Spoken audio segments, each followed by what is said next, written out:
Bom dia, gente. Vocês estão felizes? Vocês estão felizes, gente? Amém. Glória a Deus. Eu estou feliz.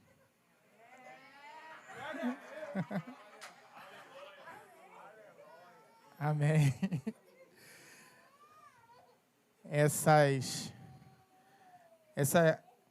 Essas últimas canções que foram ministradas têm tudo a ver com o tema da nossa pregação hoje, com o que nós vamos estar falando aqui essa manhã. Vamos falar bastante sobre o sangue de Jesus e o poder que há no sangue de Jesus. E vamos falar também de alguns aspectos, posso dizer, um pouco mais polêmicos a respeito do sangue de Jesus. Como, por exemplo, o tema, o título da nossa pregação, que é uma pergunta: se Jesus morreu por todo mundo? E acredito que seja uma grande dúvida mesmo que há, até dentro da igreja, a respeito desse assunto. E eu creio que hoje nós temos uma oportunidade de aprofundar um pouquinho mais, entender, os efeitos da morte de Jesus, falar um pouquinho sobre a propiciação, entender um pouco mais sobre esse assunto que, por vezes, é bem mal compreendido, posso dizer assim. Então, vamos iniciar lendo a nossa porção aí de hoje, 1 João, capítulo 2. Nós vamos estar lendo do versículo 1 ao 6. Então, se você estiver com a sua Bíblia, desde já eu adianto que nós não vamos passar os versículos durante a pregação, porque senão nosso irmão Maurício vai ter que ficar preso lá no computador, porque a gente está sem internet. Então, a gente vai passar aqui nesse primeiro momento, para todos aí acompanharem, mas todo mundo aqui acredito que vai, depois, na sequência, aí, ou ter a sua própria Bíblia, ou um irmão ao lado que possa estar te auxiliando aí nessa leitura. 1 João, capítulo 2, versículos 1 ao 6, diz assim: Meus filhinhos, escrevo-lhes estas coisas para que vocês não pequem. Mas se alguém pecar, temos advogado junto ao Pai, Jesus Cristo, o justo. Ele é a propiciação pelos nossos pecados, e não somente pelos nossos próprios, mas também pelos do mundo inteiro. E nisto sabemos que o temos conhecido, se guardamos os seus mandamentos. Aquele que diz, eu conheço, mas não guarda os seus mandamentos, esse é mentiroso, e a verdade não está nele. Mas quem guarda a sua palavra, nele verdadeiramente tem sido aperfeiçoado o amor de Deus. Nisto, sabemos que estamos nele. Quem diz que permanece nele, esse também deve andar, assim como ele andou. Amém? Simples assim. Na semana passada, nós vimos que um dos pontos que João vai abordar nessa carta, lá no versículo 8 do capítulo 1, só para relembrar algumas palavras que nós meditamos na semana passada. Ele diz assim no versículo 8: Se dissermos que não temos pecado nenhum, a nós mesmos enganamos, e a verdade não está em nós. Então, algumas pessoas podem pegar essa declaração aqui e dizer que é inútil lutar contra o pecado, já que nunca nós vamos conseguir acabar com ele nessa vida. Mas o versículo anterior desse capítulo 1, versículo 7, olha o que João diz: Se andarmos na luz, como ele está na luz, mantemos comunhão uns com os outros, e o sangue de Jesus, seu Filho, nos purifica de todo pecado. E aí, com base nessas palavras aqui, outros poderiam ir para outro extremo e falar que se escapar do pecado é tão fácil, por que cair nele? Então, João, ele sabia que ele precisava esclarecer o porquê. Por que ele está dizendo isso? O porquê dessas declarações. E ele vai deixar claro que o seu propósito é impedir o pecado e não arrumar uma desculpa para ele. Então, nossa palavra de hoje ela vai ser como um raio-x, né? Ela vai nos auxiliar, vai nos ajudar a identificar qual é a nossa real condição diante de Deus. Então, um misto, assim, posso dizer que vai ser um misto de autoexame e uma convocação à obediência. Amém, gente? Se é que o sangue de Jesus está sobre você. E é muito sobre isso que nós vamos falar essa manhã. Então, eu queria orar para que o Senhor pudesse iluminar a nossa mente, para que o Espírito possa nos auxiliar nesse momento. Vamos orar, gente? Pai, obrigado, Senhor. Em nome de Jesus, nós te damos graça por esse momento, por essa oportunidade, Deus. Estamos diante da Tua palavra, estamos diante do Teu Evangelho, Deus. Então eu oro para que o Teu Espírito possa atuar poderosamente em nós essa manhã, nos dando sabedoria, nos dando revelação da Tua palavra, nos dando entendimento, liberando, Senhor, destravando mentes, fazendo com que, de fato, possamos avançar em revelação, que possamos avançar em conhecimento essa manhã, que possamos aprender mais de Ti, Deus. Essa é a Tua palavra, nós estamos diante da Tua palavra e nós invocamos o Teu Espírito sobre nós essa manhã. Venha com libertação essa manhã, vem com cura, vem com transformação, vem com renovação de mente, Senhor, nesse lugar. Assim nós cremos e nós nos entregamos a Ti, Deus, nós entregamos os nossos ouvidos, nós entregamos a nossa atenção. Eu oro para que toda distração, Deus, seja removida, seja retirada desse lugar e que possamos focar agora naquilo que é importante, que é aprender de Ti, que é estar aos Seus pés, que é ouvir a Tua palavra, Deus, para que nós sejamos certeiros em nossa adoração, em nosso louvor, em nossas palavras, em nossas orações. Muda-nos mais uma vez, Senhor. É o que nós te pedimos em nome de Jesus. Amém. Amém.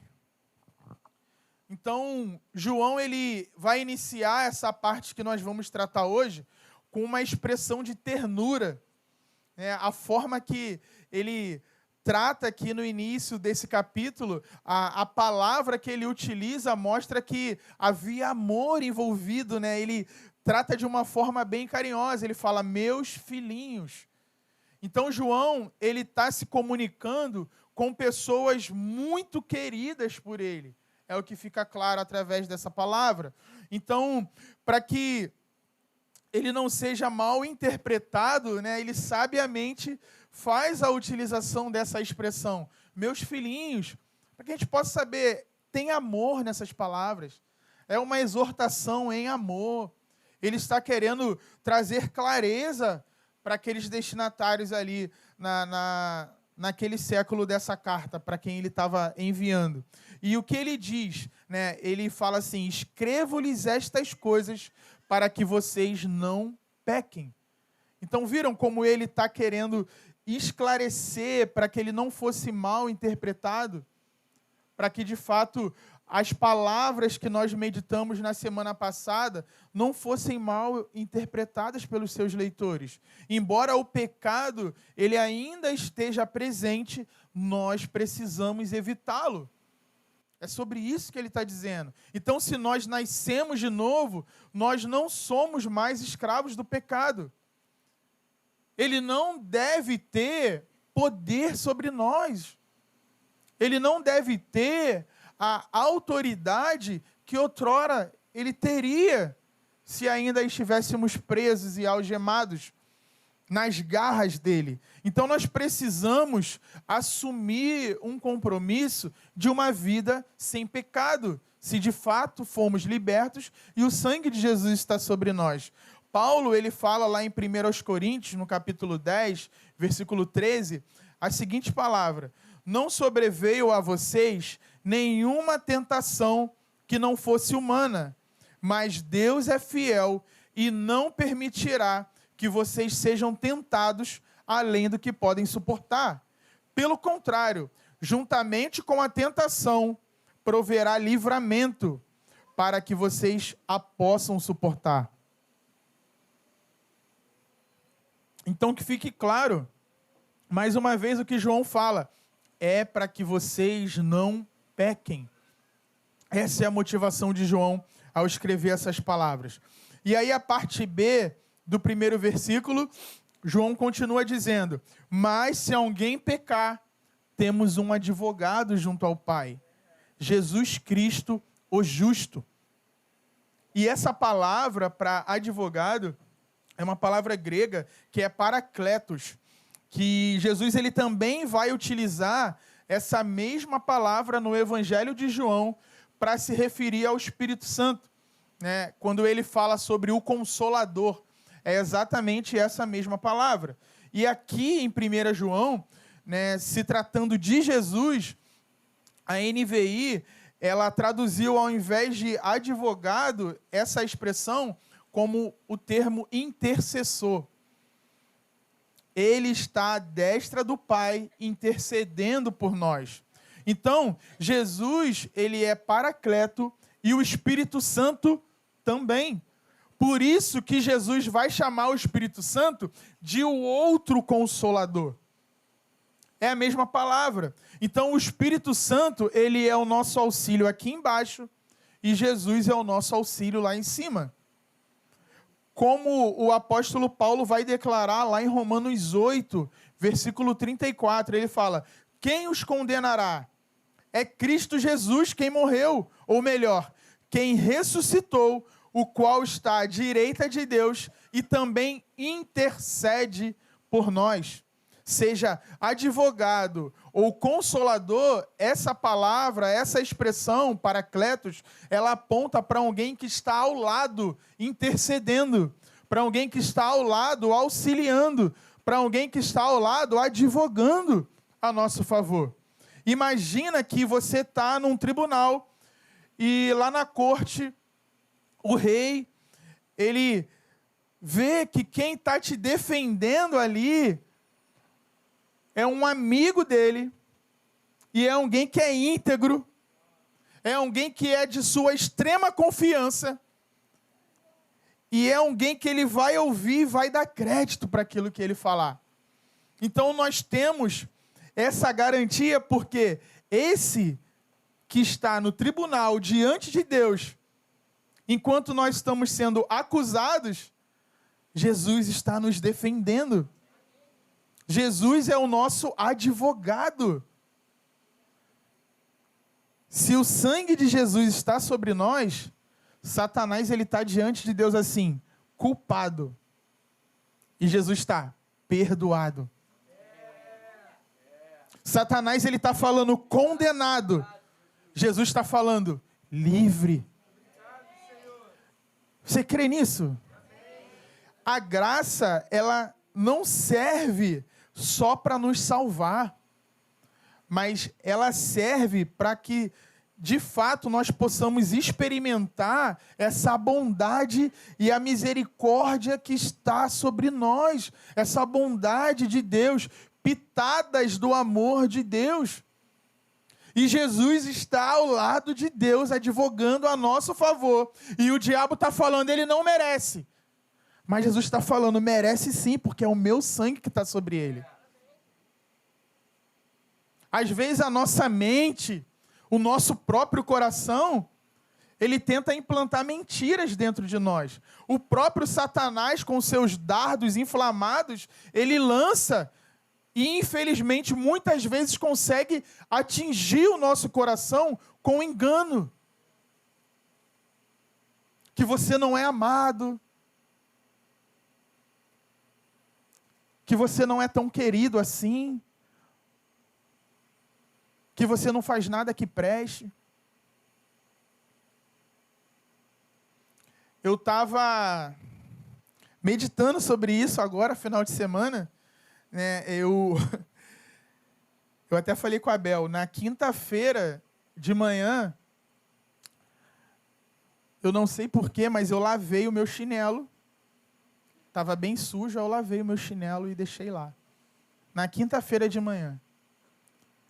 Aí na sexta-feira de manhã, eu fui pegar o chinelo, aí eu vi, caraca, meu chinelo está limpinho.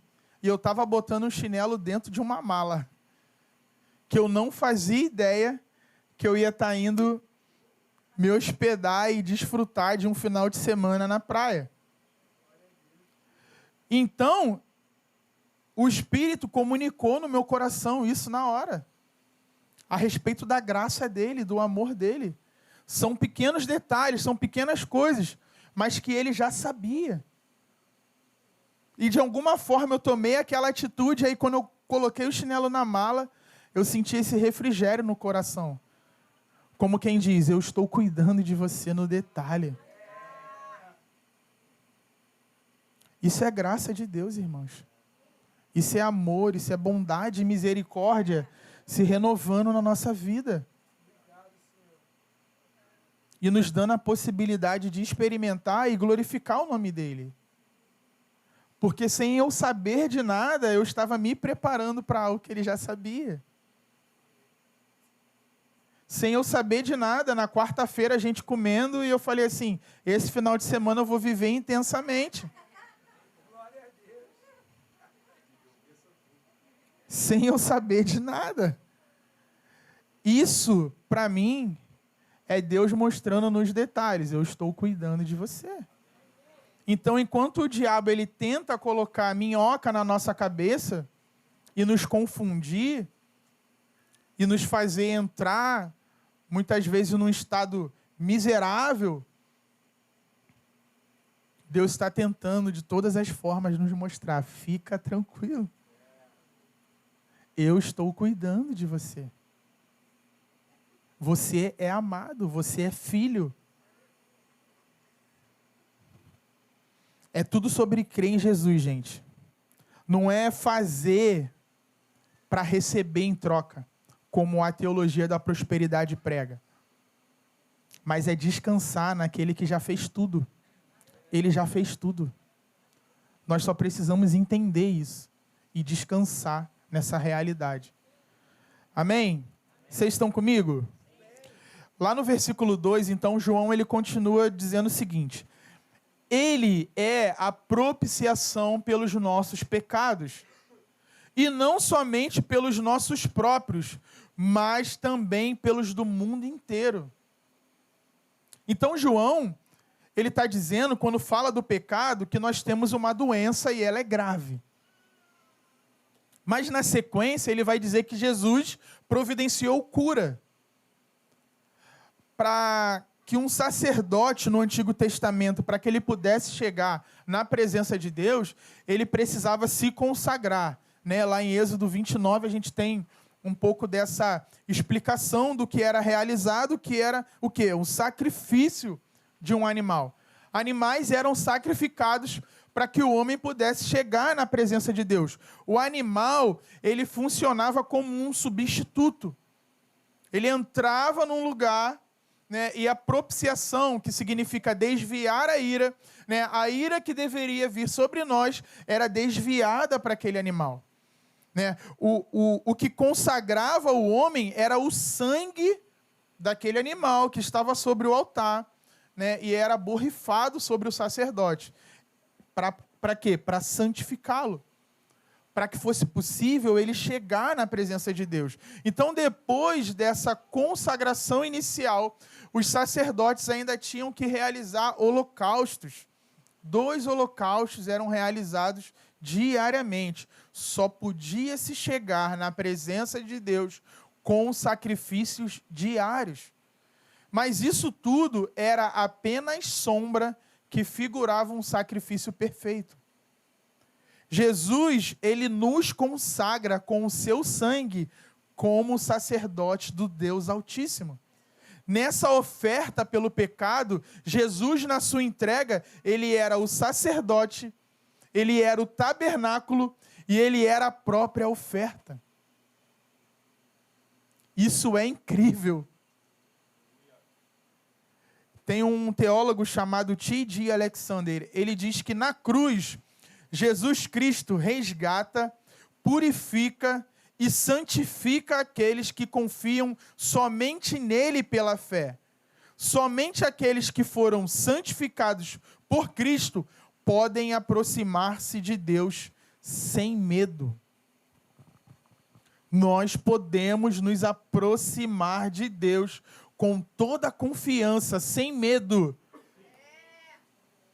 Porque houve alguém que recebeu a ira que deveria vir sobre nós, mas que recebeu em nosso lugar.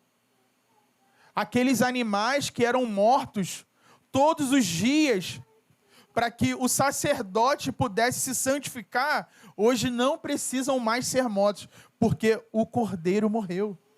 Porque o Cordeiro se entregou. Porque houve um sacrifício perfeito e permanente. É uma oferta perfeita. Não precisa mais que dia após dia animais sejam mortos. Podemos chegar na presença de Deus pelo sangue de Jesus, que nos purifica de todo o pecado.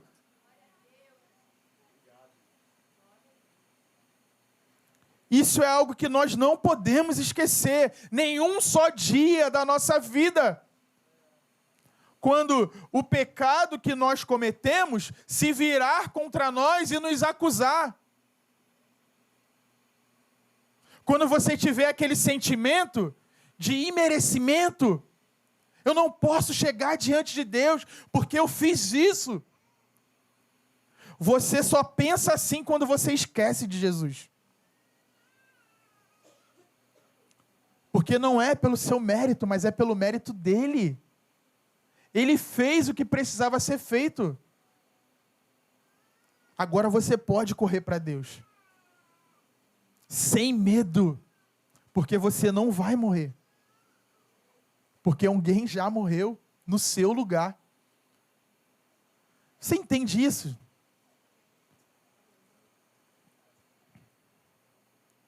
A gente entende, mas parece que às vezes a gente esquece. E talvez pareça que a gente não reage como deveria reagir a essa realidade também. O meu sentimento é que se a gente entendesse isso profundamente, acho que não ia ter ninguém sentado aqui. Ia estar todo mundo derramado no chão, chorando de soluçar. E a gente precisa lembrar disso todo dia. Todos os dias nós precisamos lembrar. Tem que ter uma cruz assim. Sabe que às vezes o evangélico ele tem uma aversão, né? E acha que não, aquela cruz. Cara, tem que olhar para a cruz todo dia para lembrar que alguém morreu no seu lugar. Não tem problema na cruz. Tem solução na cruz. Foi por causa daquela cruz que hoje nós estamos aqui. E às vezes nós criticamos. Ah, porque o católico bota. E aí a gente está esquecendo do que foi feito. E torna um problema aquilo que é a nossa solução. Sem cruz não tem vida para nós. Sem morte é impossível a gente chegar na presença de Deus. E o Cordeiro morreu.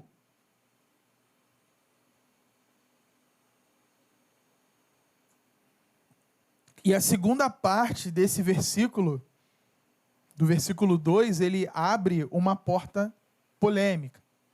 Então vamos entrar por ela. Que ele fala assim, não somente pelos nossos próprios, mas também pelos do mundo inteiro. Os nossos próprios o que, gente? Jesus morreu pelos pecados de todas as pessoas do mundo? Me respondam, por favor. Não ouvi. Jesus morreu pelos pecados de todas as pessoas do mundo?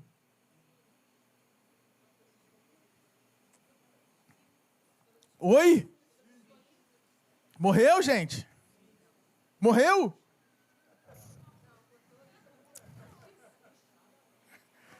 Fala. Passa ou repassa, vamos.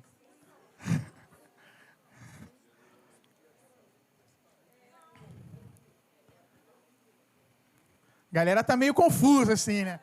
Sim ou não? Ah, só tem duas opções. Ou é sim ou é não. Não.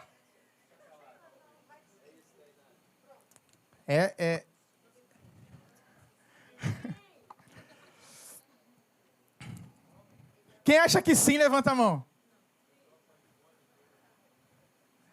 E quem acha que não, levanta a mão.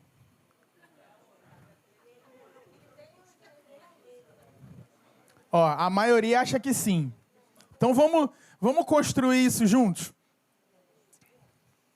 Acho que eu vou decepcionar vocês. A expiação pelos pecados é limitada ou ilimitada? Ou seja, a expiação dos pecados, ela se restringe apenas aos eleitos ou ela alcança todas as pessoas? Que é isso que significa Jesus morrer, é expiar os pecados.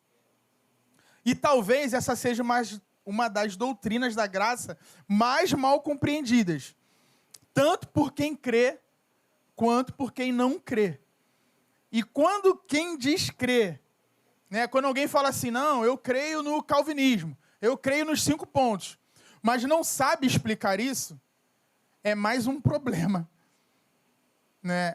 Porque ela mais confunde do que ajuda a esclarecer a real questão. Então, questões difíceis precisam de profundidade. A gente precisa mergulhar para ter autoridade para poder falar sobre o assunto, né? Para argumentar e para explicar o conceito corretamente. Quando não tem isso, a pessoa mais atrapalha do que ajuda a visão que ela está determinada em defender. Então, é por compreender mal essa doutrina que alguns calvinistas vão se denominar como calvinista de 4 pontos. Talvez alguém aqui já tenha ouvido falar sobre isso. Né? E o problema dessa visão, ao meu ver, de abraçar 4 pontos, é que se eu acredito que Deus planejou desde a eternidade salvar uma parte da raça humana e não a outra, que é o que afirma a eleição, então seria uma contradição dizer que ele morreu por aqueles que ele não desejaria salvar. Então, se a eleição é uma verdade para mim, a expiação limitada, que também podemos chamar de expiação definida ou redenção particular, precisa ser uma verdade. Então, gente, presta bem atenção no que eu vou falar nos próximos minutos, porque não é tão simples de entender. E talvez vocês vão ter que assistir, né, lá no YouTube essa pregação mais algumas vezes, mas é isso mesmo. Anotem, né, não necessariamente agora, mas depois, anotem, meditem, olhem as referências para que as coisas comecem, né, a se esclarecer em nossas mentes. Mas eu vou tentar falar, eu vou me esforçar aqui para tentar explicar da melhor maneira possível. Então, alguns pontos precisam estar bem definidos para a gente poder ter mais clareza acerca desse assunto. O primeiro é, falar expiação limitada, para muita gente pode soar como uma expiação insuficiente para salvar a todas as pessoas. E não é isso o que a doutrina significa. Então, algumas pessoas não gostam desse termo e nem usam, mesmo defendendo, prefere usar outras palavras, né, como redenção particular, por exemplo. Mas não é sobre isso, pelo contrário. Todos nós precisamos saber que o sangue de Jesus é, sim, poderoso, não só para salvar esse mundo, mas se houvesse uma infinidade de mundos pecaminosos, o sangue dele é suficiente para salvar. Então, quando se fala sobre expiação limitada, não quer dizer uma expiação fraca. Amém? E o segundo ponto é sobre redenção particular, que não significa que quem não concorda com ela é uma pessoa que abraça o universalismo, que é a ideia de que todas as pessoas serão salvas. Também não é esse tipo de pensamento que nós estamos querendo combater quando nós falamos sobre essa expiação. Né? Porque os arminianos, por exemplo, eles creem que o inferno existe e que haverão pessoas lá. Todo mundo aqui crê, gente, que o inferno existe? Mesmo que tenha gente pregando que não, sempre pregando, né? Não, inferno. Não. Existe. E vão ter pessoas lá. Então, só pelo fato do inferno existir e a gente saber que vão haver pessoas lá, já fica claro para nós que nem todas as pessoas do mundo serão salvas. Amém? Então, estamos caminhando. Então, para muita gente, né, a real dificuldade é aceitar o que a Bíblia diz, porque isso é oposto ao nosso senso comum. A nossa ideia, o nosso senso de justiça própria, isso meio que vai confrontar a nossa mente. Né? Então, só de acreditar que pessoas vão para o inferno e que nem todos serão salvos, isso já é, de fato, limitar a expiação. Então, dito isso, nós temos duas possibilidades. A primeira é, ou a expiação ela é limitada em seus efeitos, Cristo morreu por todos, mas nem todos serão salvos, ou seja, o sangue de Jesus não é tão poderoso assim. É como uma ponte bem larga que cabem todas as pessoas do mundo, mas que não pode te levar até o outro lado do abismo.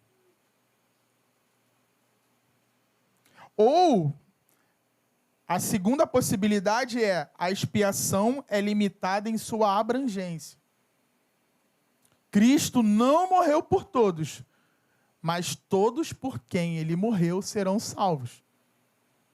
E aí já é diferente. É como uma ponte estreita.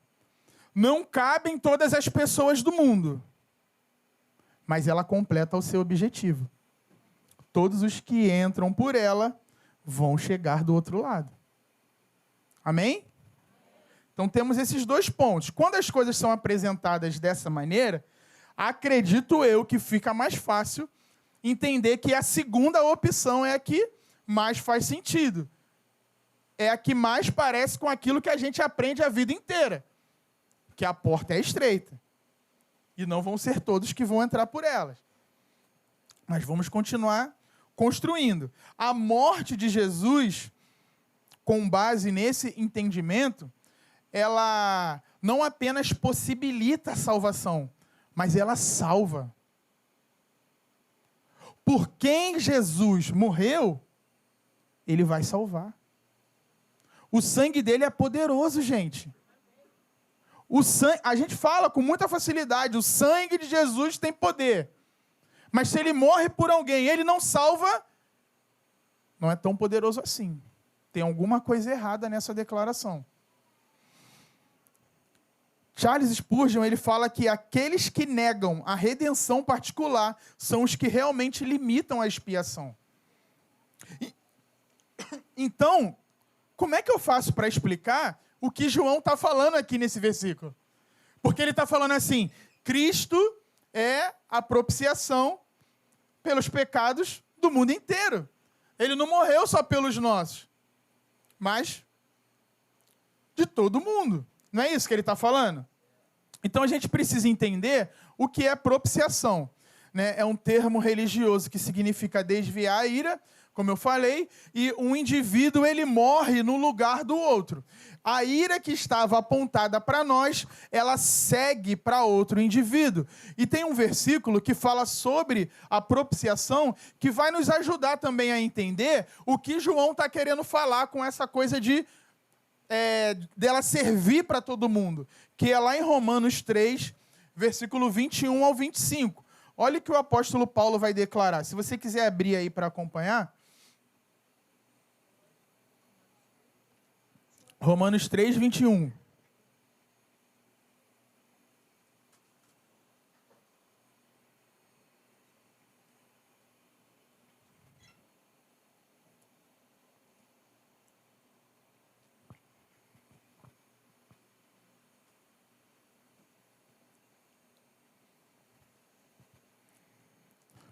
Diz assim, mas agora, sem lei, a justiça de Deus se manifestou, sendo testemunhada pela lei e pelos profetas.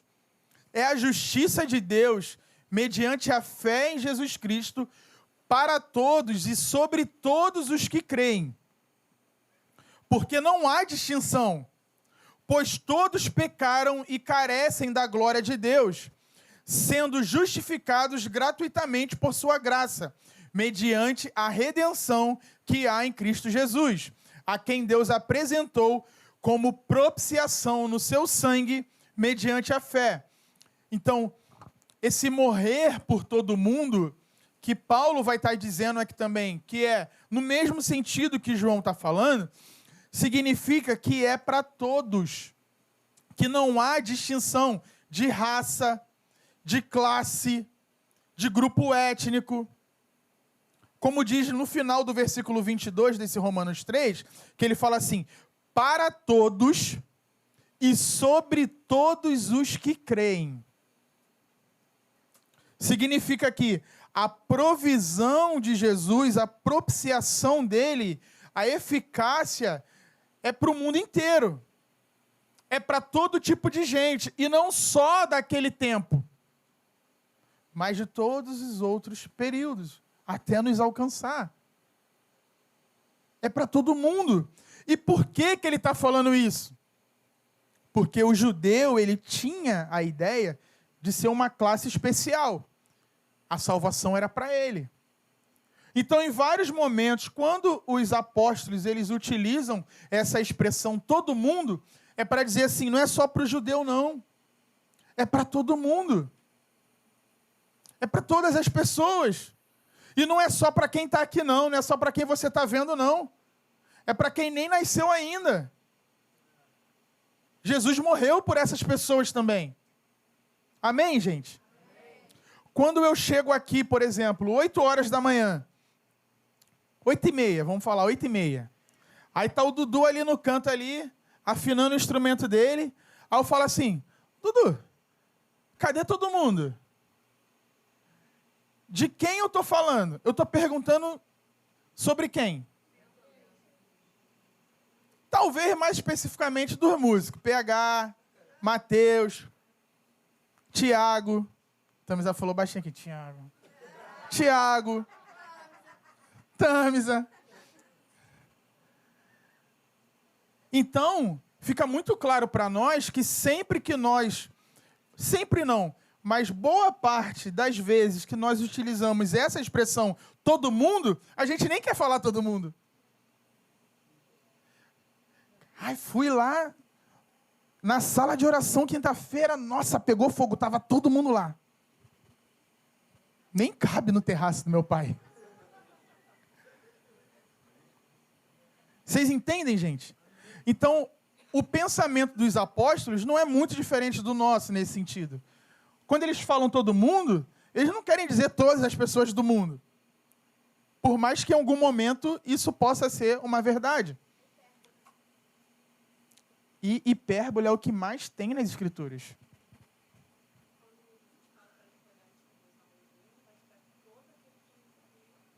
Exato. João 3,16, né? A famosa declaração que Deus amou o mundo. E ali a palavra é cosmos. Né? Quando ele fala mundo ali, ele está falando da criação. Deus amou a criação, mas para que todo aquele que nele crê não pereça. Todo mundo vai crer? Então só tem efeito para quem crê. E não é a pessoa crer e o sangue de Jesus vem sobre ela, mas é porque o sangue de Jesus veio sobre ela que ela pode crer. Sem o sangue de Jesus não tem fé. Sem a graça não tem possibilidade de arrependimento. Por isso a glória de Deus. Porque se em algum momento eu começo a falar que eu que dei, né, e a gente gosta disso, porque a gente começa a se achar melhor do que as outras pessoas. Eu estou na igreja, irmão, porque eu escolhi esse caminho. A mesma pregação que eu ouvi, fulano de tal ouviu também, mas eu estou aqui, ele não está, pô. Essa pessoa ainda não entendeu o que é a graça de Deus. Que não foi ela que escolheu, mas que foi Deus que escolheu ela. E isso precisa nos fazer mais gratos. Isso precisa fazer a nossa adoração crescer. Isso tem que fazer o nosso louvor crescer. Porque não foi pelo meu mérito. Não é porque eu sou bonzinho. Não é porque eu sou melhor. Não é porque eu sou legal, não. Porque eu sou legal. Eu quis Jesus. Jesus está. Eu te escolhi. Isso é maravilhoso. Ele me amou primeiro. Ele me amou primeiro. Por isso eu posso amar. Se ele não tivesse me amado, eu não iria desejar amá-lo. Eu não iria desejar estar um domingo, 9 horas da manhã, nesse lugar, reunido com vocês. Não iria, porque eu não sou bom. Eu não sou legal. Eu não posso me salvar. Eu não posso não pecar. Eu preciso de Jesus. Eu preciso do sangue de Jesus. Eu preciso daquela cruz. Eu preciso do sacrifício dele. Eu preciso da graça de Deus. Eu sou pobre de espírito. Eu sou inteiramente dependente de Deus. Não há nada de bom em mim. Tudo que eu possa fazer de bom vem dele. Vem dele. Vem dele. Eu só preciso aceitar isso. Essa teologia fere o ego humano.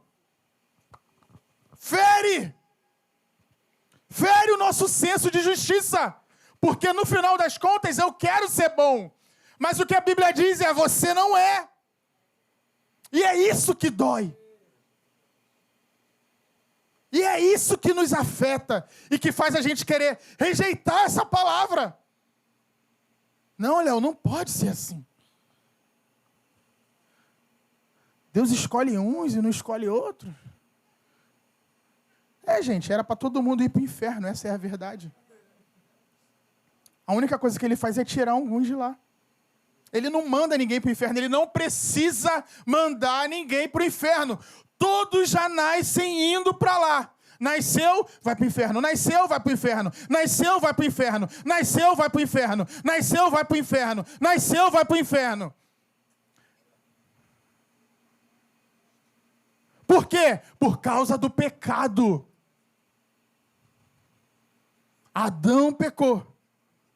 Todo mundo que nasce depois de Adão é pecador. Pecador, pecador, pecador, pecador, pecador, pecador, pecador. Carente da graça de Deus. Carente da graça de Deus. Carente da graça de Deus. Carente da graça de Deus. Se não tem graça, não tem salvação. Alguém precisa realizar uma ação sobrenatural. Senão, não tem salvação. Eu não tenho livre-arbítrio, eu não posso escolher por mim mesmo. Não tem. É muito legal o conceito, gente. Mas não existe. E eu posso te provar.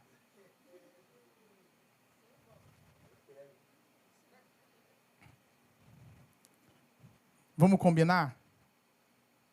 Fica uma semana sem pecar. Domingo que vem, você me diz se você é livre ou não. Porque se você é livre, você pode escolher não pecar. Se você é livre, você pode escolher não querer pensar nas coisas que você costuma pensar. Se você é livre, você pode obedecer à lei por você mesmo. Nem do Espírito Santo você precisa. Nem de Deus você precisa. Escolha não pecar. Você não é livre? Ou será que todos nós nascemos escravos do pecado? Sem Jesus não há liberdade. Adão era livre. Adão tinha livre-arbítrio. Adão pôde escolher. Depois de Adão, ninguém mais teve poder de escolha. Todos nasceram escravos do pecado. Precisamos de Deus. Se Cristo não libertar. você permanece escravo para sempre. Hoje, eu posso dizer não para o pecado. Mas mesmo assim, ele continua me atormentando. Mas vai chegar um dia em que a salvação vai se completar. Vai chegar um dia que o pecado vai acabar. Vai chegar um dia que o choro vai acabar. Vai chegar um dia que a doença vai acabar. Vai chegar um dia em que nós estaremos com Ele. Não vai haver mais dor, não vai haver mais choro, não vai haver mais depressão, não vai haver mais ansiedade, não vai haver mais morte, não vai haver mais tristeza, não vai haver mais guerra, não vai haver mais injustiça, não vai haver mais fome. É para esse dia que nós estamos caminhando. Faz sentido isso para vocês, gente? Talvez não seja fácil aceitar, mas a gente vai continuar construindo. Vou pedir a ajuda de um pregador e teólogo, grande pregador e teólogo chamado John Owen. Ele escreveu um tratado clássico em 1647 chamado A Morte da Morte na Morte de Cristo. E ele vai tentar mostrar nesse tratado que a doutrina da expiação universal não é bíblica e, portanto, ela é contrária ao Evangelho. E nessa parte é até um pouco mais difícil. Assim, meu sonho era agora ter um quadro aqui e uma caneta e poder ir desenhando e escrevendo e separando os pontos. Então, preste muita atenção no que eu vou falar, né? Eu vou ler alguns trechos desse tratado, mas se a gente compreender isso, vai começar a fazer ainda mais sentido tudo que nós temos falado aqui essa manhã. Então, no início do tratado, John Owen, ele nos dá as seguintes opções. Ele diz assim: Deus impôs sua devida ira e Cristo sofreu as dores do inferno por. E aí ele fala, todos os pecados de todos os homens, ou todos os pecados de alguns homens, ou alguns pecados de todos os homens.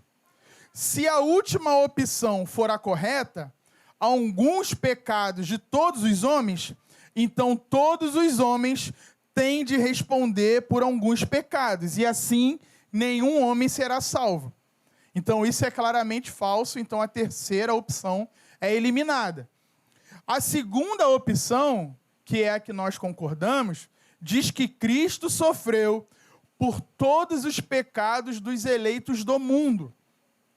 E a primeira fala de uma expiação universal. Cristo morreu por todos os pecados de todos os homens. Mas olha o que Owen escreve. Ele diz assim, por que não estão todos livres da punição de todos os pecados por eles cometidos? Você dirá, por causa da sua descrença, eles não crerão. Mas essa descrença é um pecado ou não? Se não, por que eles deveriam então ser punidos? Se for, então Cristo sofreu a punição que lhes cabia ou não? Se sim, então por que a descrença, mais do que os outros pecados pelos quais Cristo morreu, deve impedi-los de partilhar do fruto da sua morte? Se não, isso significa que Cristo não morreu por todos os pecados deles, deixo a eles o encargo de escolher que parte preferem. Ou seja, vamos lá, a última vez para ficar mais fácil da gente entender. Se Jesus morreu por todos os pecados de todos os homens, incluindo a descrença, então todos serão salvos, o que a Bíblia nega.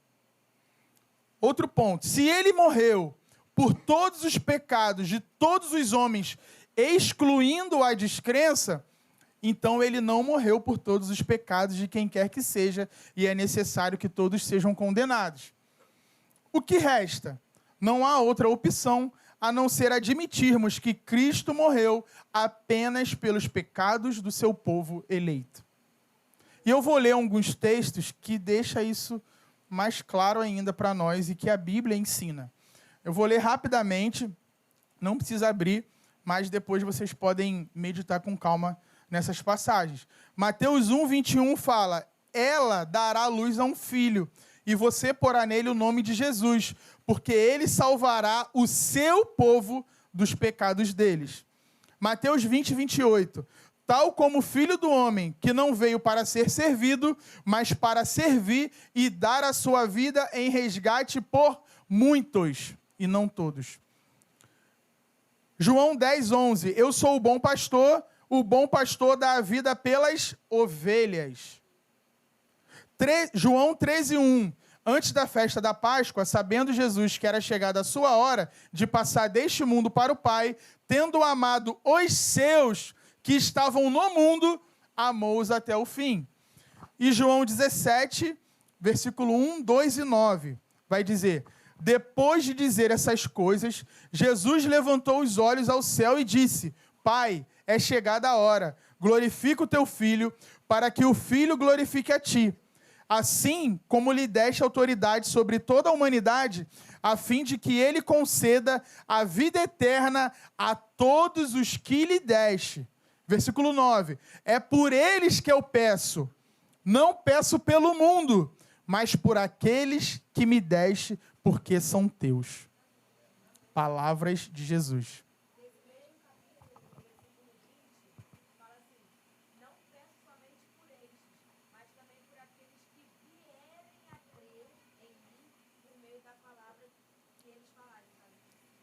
Perfeito. Por nós. Jesus orando por nós. É para os que creem, gente.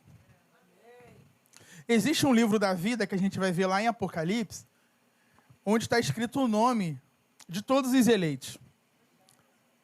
Sabe quando esse livro foi escrito? Antes da fundação do mundo. E sabe qual é a condição desse livro? Ele está selado. Ele está fechado. Quem vai ser salvo? O nome está lá. Porque às vezes na igreja, né, a gente já viu. Acho que quem cresceu na igreja ou, né, fez parte dela por muito tempo, você já ouviu aquela declaração assim: escreva o seu nome no livro da vida. Repete comigo: Deus, escreva o meu nome no livro da vida. E aí, nessas igrejas, parece que tem um anjo lá no céu que ele está com um lápis e uma borracha. Porque ele vai escrever. Mas aí, se você errar, apaga. Aí, voltou para a igreja. Escreve. Aí, passou um tempinho, desviou. Apaga. Tem um anjo lá só escrevendo e apagando o nome.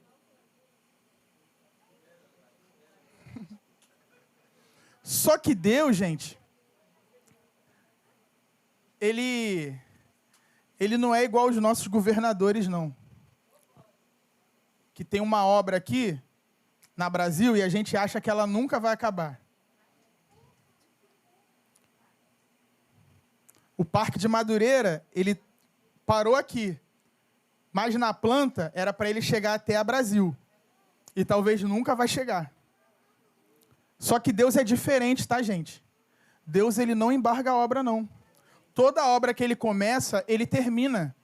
O que a palavra diz a respeito daqueles que são eleitos, que foram salvos, que a graça os alcançou, a obra que ele começou, ele vai terminar. Romanos capítulo 8, ele vai falar, o apóstolo Paulo vai dizer, que Paulo vai dizer que Deus, ele não somente elege, ele não somente predestina, mas ele chama, ele justifica e ele glorifica. É uma obra completa, gente. Quem foi chamado por Deus pode ter uma certeza: você vai permanecer até o fim. Ah, Léo, mas e se desviar? É porque não era salvo. É porque não era eleito. Não é o que você faz que te salva. Mas é porque você é salvo que você faz. Por isso que o apóstolo Pedro vai dizer que nós precisamos confirmar a nossa eleição. Nós precisamos confirmar que nós fomos salvos. Como? Andando em santidade, obedecendo a palavra. E é sobre isso que nós vamos continuar falando. Versículo 3. Se deixar, dá para pregar 2 horas hoje. Voltei com a bateria carregada.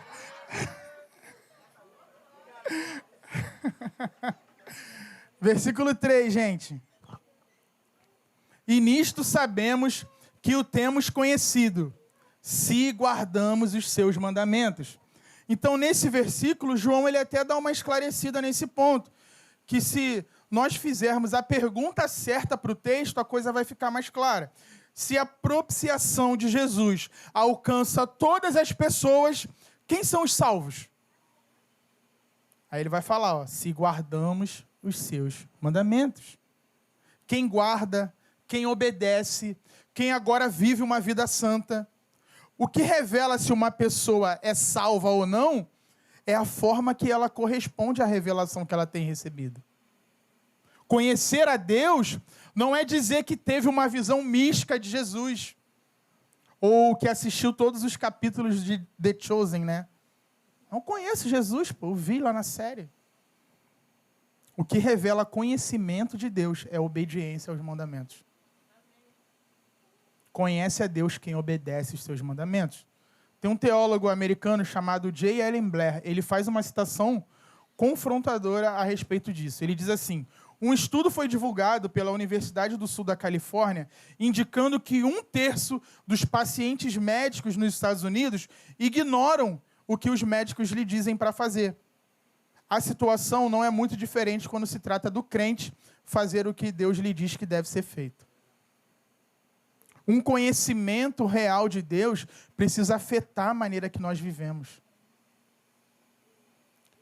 Nenhuma experiência religiosa é válida se não tem consequências morais, se não está mudando o nosso caráter. Quer saber se Deus te salvou?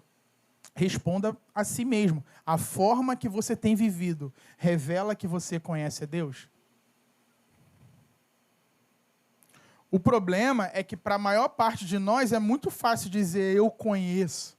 Eu conheço a Deus. Pô. É muito mais fácil dizer que conhece do que assumir que não conhece. Tem um livro do Billy Humphrey chamado Conhecer a Deus. E sabe o que levou Billy Humphrey a escrever esse livro? A buscar o conhecimento de Deus? Foi assumir que não conhecia. E nesse livro, a introdução dele, né, o prefácio, é feito pelo Bob Sorge. E ele fala que ele teve uma experiência muito parecida com a do Billy. Ele chegou num ponto da sua vida que ele não tinha mais perspectivas. E tudo que ele podia fazer era dizer ao Senhor, eu anotei as palavras dele, ele falou assim: Jesus, eu vou abrir mão de tudo que penso saber sobre ti e examinar as tuas palavras, a tua vida e os teus ensinamentos, como se eu estivesse lendo pela primeira vez. Peço que me reveles quem realmente tu és. A partir daí, na sua busca, Bob começou a ser impactado diversas vezes ao ver quanto Jesus era diferente daquilo que ele tinha formulado na mente dele. E ao invés de ficar chocado ou ofendido com tudo que ele estava descobrindo, ele se apaixonou por Jesus novamente. Então, tem muita gente com 5, 10, 20, 30 anos de igreja, mas que, na verdade, são frequentadores, que não conhecem Jesus, não conhecem a Deus, e talvez jamais irão conhecer, porque o seu orgulho não permite reconhecer que, de fato, precisa de uma experiência real com o Senhor através da sua palavra. É preciso se arrepender, gente. É preciso abrir mão do orgulho. Em vários momentos, em várias vidas, em várias situações, chega uma etapa que você precisa abrir mão e falar: eu me rendo, Senhor. Não dá mais com a força do meu próprio braço. Eu quero te conhecer de verdade. Esse é um coração de criança que Deus busca. Que não tem apego a ego. E o que vão pensar de mim? Não. Eu tenho cargos na igreja. Você pode passar a vida inteira no inferno. Porque passou uma vida inteira dentro da igreja dizendo que era crente, mas na verdade não era. Isso é sério, gente. Então que o Senhor possa nos levar a nos sondar essa manhã, a fazer essa autoanálise, essa autocrítica. E se arrepender se for necessário, porque se arrepender é uma dádiva. Se arrepender é um presente de Deus, não é vergonha. Quisera Deus que todas as pessoas do mundo pudessem ouvir a pregação de João Batista e se arrepender dos seus pecados. Versículo 4, continuando. João ele diz assim: aquele que diz eu conheço, mas não guarda os seus mandamentos, esse é mentiroso, e a verdade não está nele. Não tem nada de fofinho aqui, né, gente? João Calvino ele diz que o autor ele não quer dizer que aqueles que satisfazem totalmente a lei guardam os seus mandamentos, né? E nenhum exemplo disso pode se achar no mundo. Mas os que lutam de acordo com a capacidade da fraqueza humana para formar a sua vida na obediência a Deus. É sobre isso. As palavras de um homem devem ser provadas por suas obras. A sua conduta, ela vai validar se a sua fé é verdadeira. Não é o que você prega, mas é como você vive. Se diz conhecer, mas se não tem sido mudado, João afirma aqui com essas palavras categoricamente: mentiroso. Precisa mudar. Não dá para permanecer o mesmo no caminho com Jesus. Então você pode me dizer que ora 1 hora por dia, jejua 1 vez por semana, que tem feito seus devocionais, que tem lido a palavra como nunca antes, que tem buscado a Deus fervorosamente. Mas se a sua vida, se o seu compromisso, se a sua conduta, se a sua adoração, se a sua fala, se a forma que você administra o seu dinheiro, se as suas atitudes, se aquilo que flui da sua vida não revela uma obediência bíblica, eu posso me unir a João e falar: mentiroso. Isso não pode ser verdade, porque eu estou vendo você viver. Faz sentido isso para vocês, gente? Tem que mudar a nossa vida. O evangelho precisa nos afetar e mudar aquilo que nós somos. Não tem como permanecer o mesmo caminhando com Jesus. Não tem como. Então que você possa se perguntar como você tem correspondido àquilo que o Senhor tem liberado para nós nesses dias. A obediência, ela é a prova legítima de um amor genuíno. Se ama, obedece. Se ama de verdade. Jesus, ele revela o seu amor obedecendo até a morte, e morte de cruz. Essa é a manifestação do amor de Jesus, obediência. Quem obedece a Jesus revela que ama Jesus. Quem ama Jesus é amado pelo Pai. É isso que a palavra diz. Mas vamos lá para o versículo 5. A primeira parte do versículo 5 fala: mas quem guarda a sua palavra, nele verdadeiramente tem sido aperfeiçoado o amor de Deus. Então, amar a Deus é paralelo a conhecer a Deus.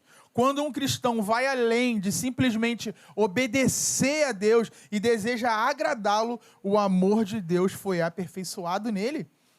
A vida dessa pessoa alcançou o efeito desejado por Deus.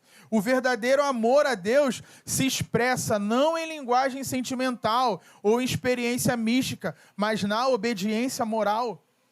A parte B do versículo 5 diz: nisto sabemos que estamos nele. E o 6, quem diz que permanece nele, esse também deve andar assim como ele andou. Temos imitado Jesus a cada passo da nossa vida? Podemos afirmar que nós temos permanecido nele? Lembrem, nós só podemos afirmar isso se temos uma vida de obediência a Jesus. Obediência aos seus mandamentos, uma vida de acordo com a sua palavra. Não é só sobre, ou não é sobre se tornar um moralista, tá, gente? Um legalista. Não é sobre isso. É sobre manifestar a graça de Deus imitando a Jesus. Quando você passa a ter um relacionamento com Deus real, você passa a ter um relacionamento novo com o pecado também. Aquilo que você amava, agora você passa a odiar. Né? Um relacionamento com Jesus vai mudar o seu relacionamento com o pecado. Agora você se relaciona com o pecado de uma maneira bem diferente. Isso revela que você está amando Jesus. Então, quer uma ajuda para você entender o nível do seu amor a Jesus? Olha como é que você tem se relacionado com o pecado. Acho que isso vai nos ajudar bastante. Isso vai dizer bastante em que nível nós estamos obedecendo a revelação que nós temos recebido de Deus. É a forma que nós nos relacionamos com o pecado. John Stott, ele fala que nós não podemos afirmar que estamos nele a menos que nos comportemos como ele. E o título da pregação hoje foi uma pergunta ampla. Jesus morreu por todo mundo? Mas a pergunta final é mais objetiva e específica. Jesus morreu por você? Que possamos refletir essa manhã. O Senhor nos chama para nós avaliarmos juntos se nós temos dado frutos dignos de arrependimento. Se eu trouxer um galho de uma árvore aqui e perguntar assim, de que árvore é esse galho? Talvez a maioria vai dizer que não sabe. E vamos supor que seja uma macieira. Aí você vai olhar e... Agora, se esse galho estiver cheio de maçãs, aí você vai falar, macieira. Porque são pelos frutos que nós conhecemos a árvore.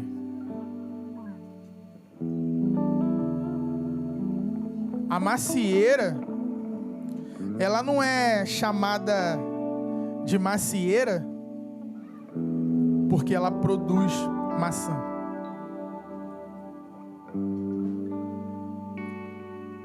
Aqui está uma macieira, então ela vai produzir maçã. Mas é porque ela produz maçã que ela é chamada de macieira. Você não é crente porque você vem na igreja. Você não é cristão porque você anda com uma Bíblia debaixo do braço. Mas é a vida que você leva que vai dizer se você é um cristão de verdade. É a forma que você vive. São as atitudes que você toma. É a obediência que você revela. É aquilo que você está manifestando na sua caminhada que vai dizer se você está na videira. Se você é alguém que está permanecendo com Deus. Então Jesus nos chama para andar no caminho que Ele andou. No caminho que Ele levou à cruz, que é um caminho de fé, que é um caminho de amor, de piedade, de obediência, de sacrifício. Cristo deseja manifestar a sua vida através de nós. Permanece nele aquele que se comporta como Ele. Sinta-se desafiado essa manhã, irmãos. Que possamos abandonar toda a busca que ainda existe em nós por satisfação própria. Que isso possa se transformar num desejo ardente em obedecer a Deus, em viver em santidade, ter prazer na obediência. Que o nosso prazer não esteja no nosso ego, mas na obediência aos mandamentos de Deus. Jesus, Ele te chama para ter prazer na morte, na entrega. Negar a si mesmo. O verdadeiro amor, ele tem prazer em obedecer. Que possamos revelar ao mundo que Jesus morreu por nós. Amém?